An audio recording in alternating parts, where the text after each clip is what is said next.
Hello. So how's it going? So today I want to talk about cold calling, specifically B2B. Who am I? My name is Brian, and it's been a while since I recorded one of these, so just bear with me. So who am I? My name is Brian Palma. I've done door-to-door sales as a self-gen and done outbound cold calls to businesses, selling tax services for myself, selling marketing agency services. So, yeah, I got a couple of experiences when it comes to outbound prospecting, and I wanted to make this video specifically more in likely to some of the things that I learned when it comes to cold calling, and then hopefully you can actually learn a couple of the things that I'm about to say because these are some of the things that I've experienced firsthand cold calling and have actually helped me to kind of change my perspective on some things, how to approach specific scenarios, so that when it comes to this specific case, that you actually maybe if you figure you see something that you can actually see it to like a different lens, change your paradigm.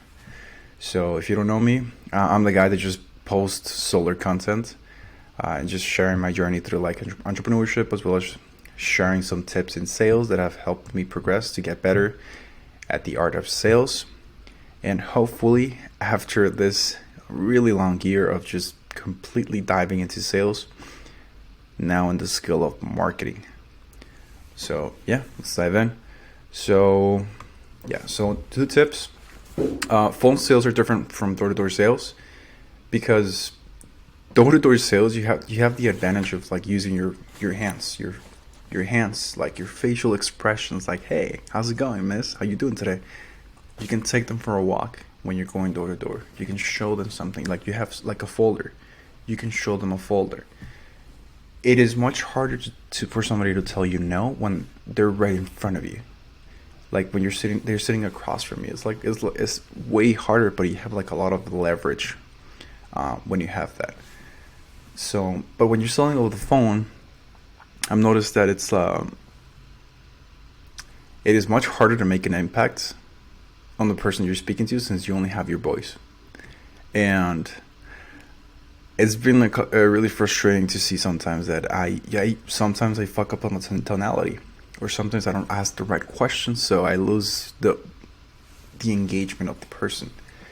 So your voice is a tool you have to master, and I think Charlie Morgan said that too, that the reason that, for example, you become really good at speaking is because of your verbal dexterity of how to talk over long periods of time, because you've done it for so many times. Like, for example, me, door-to-door sales kind of taught me a lot as to how to keep the conversation going using my look.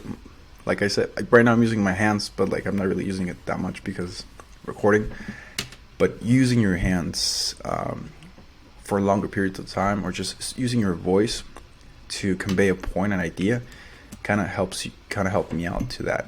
So just being able to know when to say something at the right time and use the right tonality is like really vital towards, like I said, influencing a person to do something that you want them to do over the phone.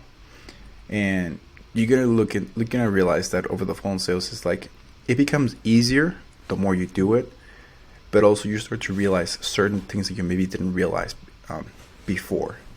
And for example, one of the things that happened was that when I first started, I didn't know that you couldn't use the same strategy with a small business than with a corporation. It was like a totally different ballgame between both of them, because I did one thing with the small businesses which worked pretty well that wasn't working that well for me. So yeah, there's a couple of things that for example, you might learn. So for example, when you're getting into a small business, there's a key main difference. That is that when it comes to small businesses, you have an easier chance to getting to the owner of the business by assuming authority. So what do I mean by that? Essentially, you have to be a little vague as to what to say to the gatekeeper, because they don't really have the power to make any important decisions. So these people don't really have any power to do anything, to be honest with you.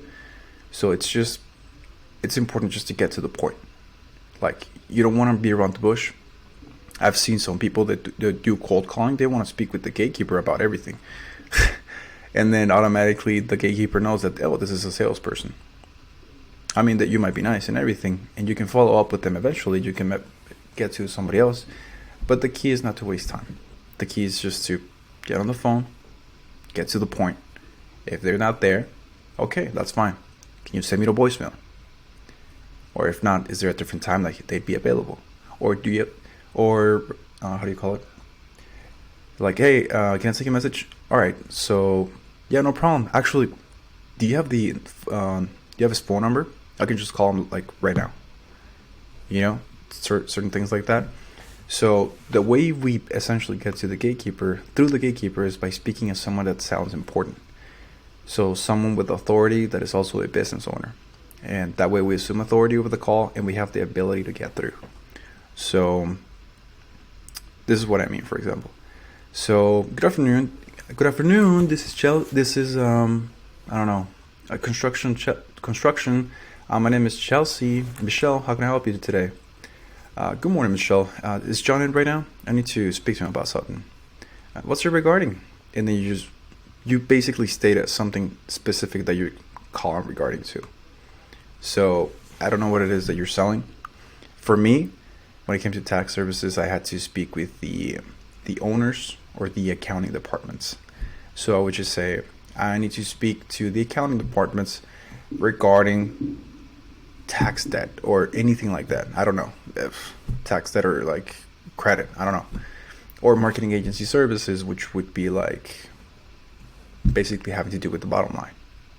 Or just I'm calling regarding this specific program. Anything that you would be selling that the business owner would know specifically about. So sometimes they'd say, who is this? Jason. From where? XYZ. I can hold. Thanks. That's it. And either or doesn't matter, because at the end of the day you just pass through that, and whatever objections they have, it's really important to take note of each. They're not objections, they're obstacles. So whenever you have those obstacles, it's important to note what are they saying when it comes to the obstacles. Like, oh, they're not in right now. Or, you know what, they come and go. I can't really take a message because they don't let us. You could say something like, okay, that's fine. Can you put me on voicemail? Yeah, I can do that. Or we only communicate through email. Well, now you're fucked. Now you're fucked. Then you just communicate through email. But if, like, you know what, they're not in right now, but they're in at this specific day. And if they say, is it a he or a she? Let's say you don't know the owner. So in that specific case, for example, it would be like, hey, is the owner in? They'd be like, no, she's not in at the moment. So now you know it's a she. Okay, when do you think she'd be available? I don't know, sometime between this and this. Actually, do you have her phone number? I can just call them up like right now. No, we can't do that. Okay, that's fine. Do you have a better time that I can call? Either or. Sometimes you say like, hey, is John in right now? I need to speak to him about something. If you know the owner's name, that actually gives you a little bit of leverage. But the whole point with this is to assume authority over the call. Just be vague and just state your point clearly. For some reason, people get nervous when there's silence. I've noticed that pretty well. That like salespeople are just talking, and I've noticed some people that just like call and like talk. But when you're just silent and you just get to the point, some people get nervous and they're like, okay, hold on, let me pass it through. And now you pass through.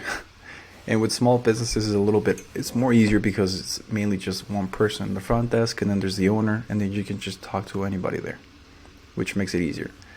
Now, when it comes to somebody who's at, let's say you pass through, you say, hey, John, this is Jason with XYZ Company. How are you doing today?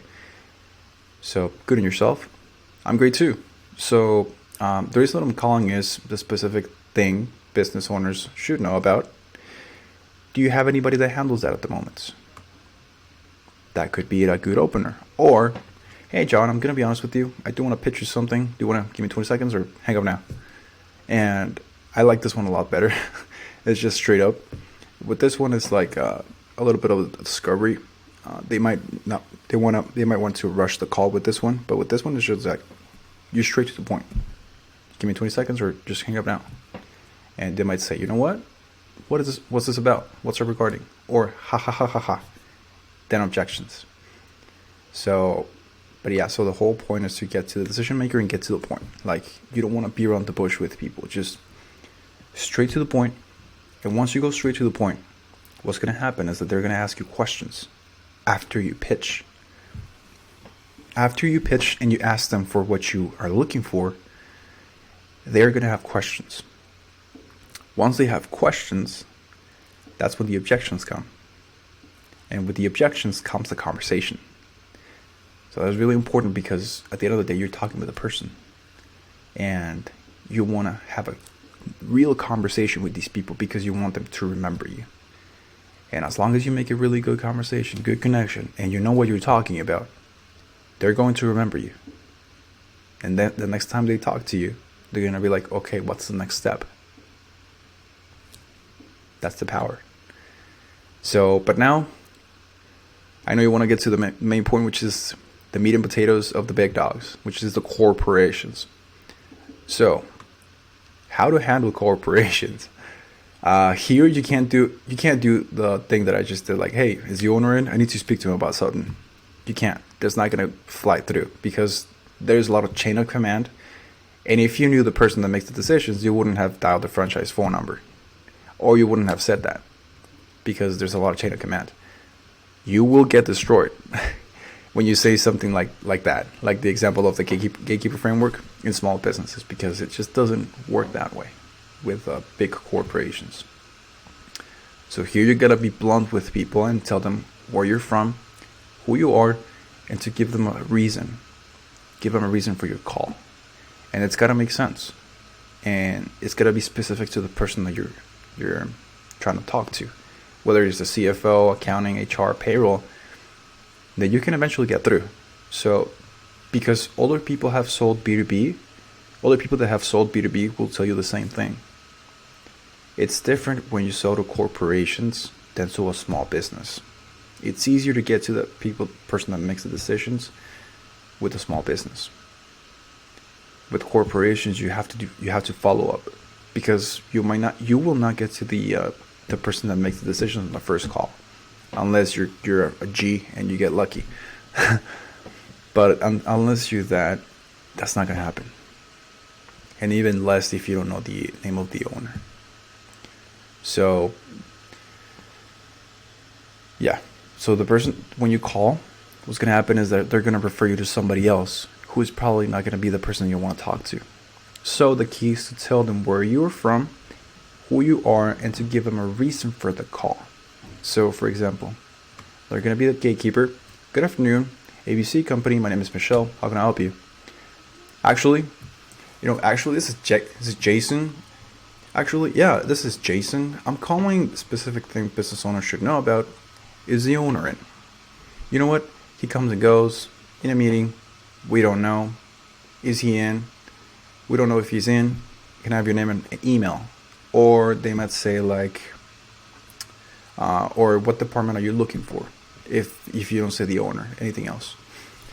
But the whole goal, like at the beginning with the gatekeeper, is to be specific with your reason and state who you're looking for. Because if you don't give them a reason, they're just going to hang up on you. Either way, they're going to treat you like a salesperson. So might as well just be honest and straightforward and just not waste anybody's time by just being straight up.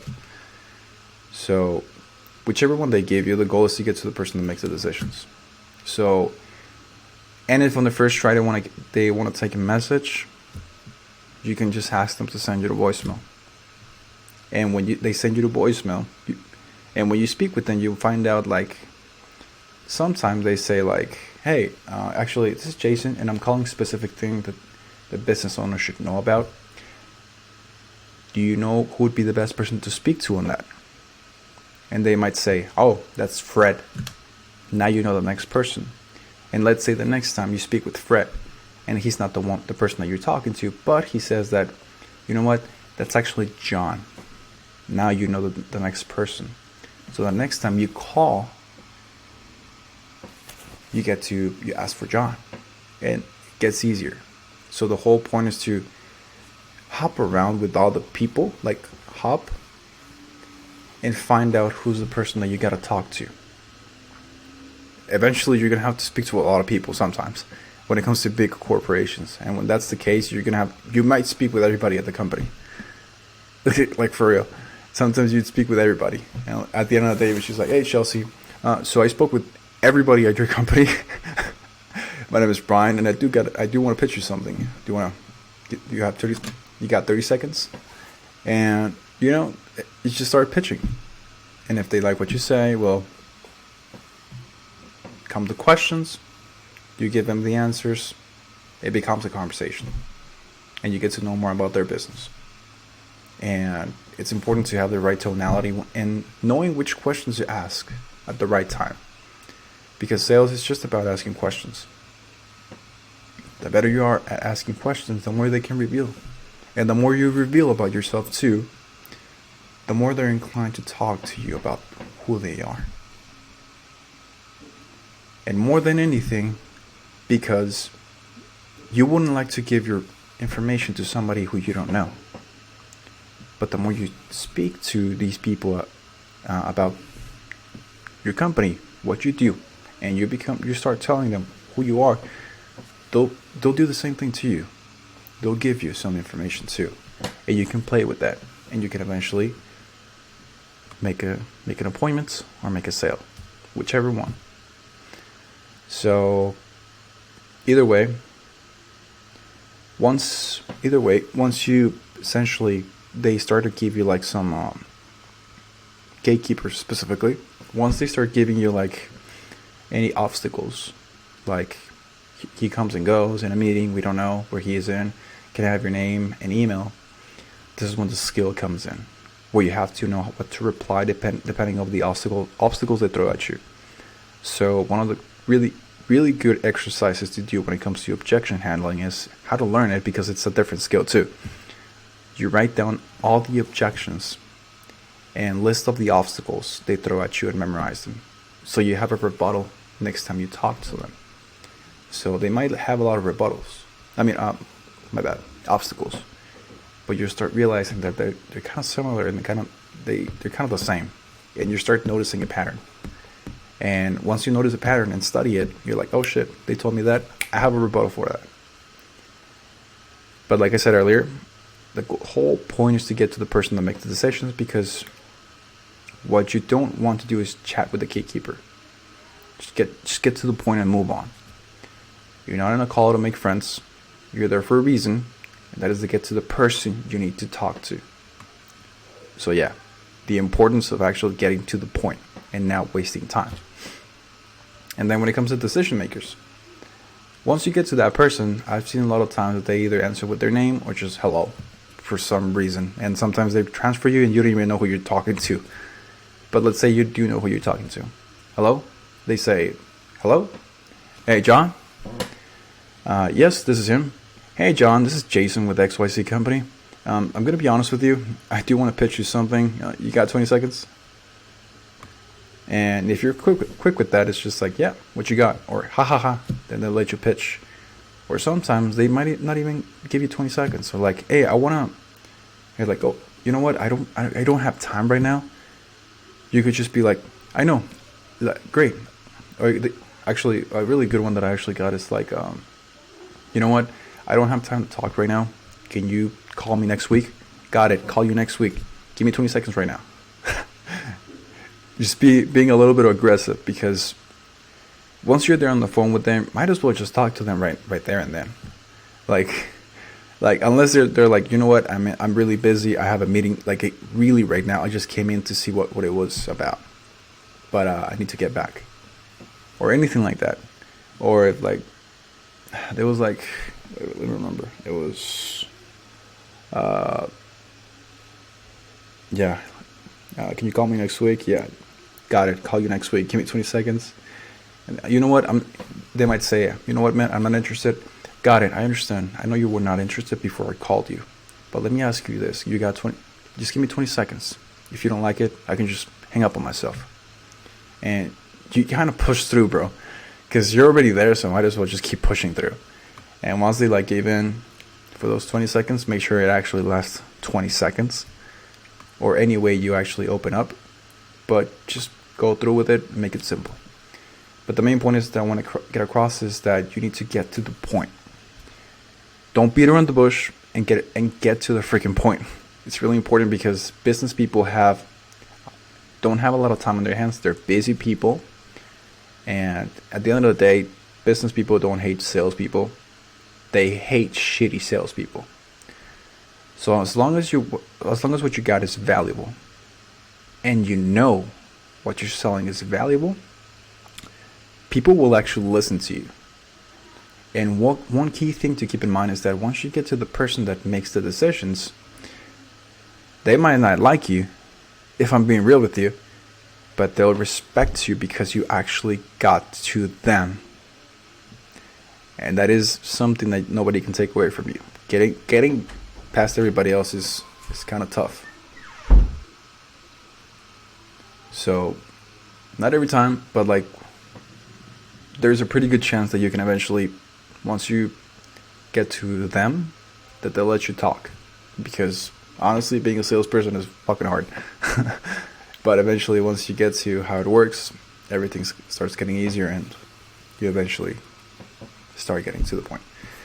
And one key thing to keep in mind is that once you get to the person that makes the decisions, oh shit, I'm reading this again. That is pretty much it. So after you pitch them, they'll eventually start asking you questions about what you're selling, which will become the objections that you will tackle on the call. Again, it's the same as the obstacles that I was saying. Just write them down, memorize these objections, because they're going to be the same with almost everybody. And at the end of the day, these people, this is the first time this is going to be the first time they're going to be having a conversation with you. But you will have had this conversation thousands of times. So you'll have a system in place to actually get everything correctly. And it is really important to be consistent with the amount of calls you make, because at the end of the day, it's a numbers game. So the more calls you make correctly, not screwing up, like correctly, actually focusing in on what you're doing, the luckier you'll get and the more appointments or leads you'll generate. So over time, you'll learn to find the correct tonality to use when dealing with objections, and then you can eventually start getting better results with people. Like, you'll find out how to use different tones of voice with different people, how to know when somebody's like in a hurry, how to know when somebody just wants to brush you off. You'll start to understand these little nuances, and you'll start to use different tones of voice, and you'll play around with it, but it comes with time. But as soon as you realize, like, well, after calling a lot of these people, at the end of the day, you're just talking with the person. Like, there's nothing more and nothing less. It's a person who owns a business, and you're there to help them out. So it's in your best interest to get them interested in what you're selling. Because if you believe in your product and if you believe in yourself, you'll get meetings or leads. And keep in mind that when it comes to you selling like a product or a service, you're not going to get them on the first call because they don't know you. But it's about follow-up and getting them familiar with you. So it's going to take a bit of time to actually get them to buy from you. That's all I'm saying. So yeah, that's basically it. This is what I learned in cold calling. Maybe I missed a couple things. Cold calling B2B, but this is what I learned in cold calling. This is what I learned in sales. These are the main key points that I can tell you that I learned, and maybe I will learn more because I've only done cold calling for like maybe 2.5 months. There's still more time to go, But what we covered today was basically how the difference between door to door and cold calling, how to approach small businesses and big corporations, the importance of getting to the point, and how to learn objection handling, which is to just list down all the objections that are recurring with people, write them down, and write down some pretty good damn good responses, because eventually you start realizing that it's just a repetition. You become that better. It was the same thing with me, door-to-door sales. I was a really good setter. I just had to learn how to close, and I think the only hard part about me figuring out how to close in person was the fact that I had to figure it out on my own. but yeah, that's mainly it. And yeah, that's pretty much it. If you have any questions regarding cold calling, go ahead and write in the comments or anything like that. I'd be more than happy and willing to help you out on that. I know it's pretty hard, and I would have liked somebody to actually maybe answer some of my questions when I was doing all of this. So yeah, this is just some frameworks to give you some ideas to play around with. But yeah, that's pretty much it. So yeah, hope you enjoyed, and have a good day.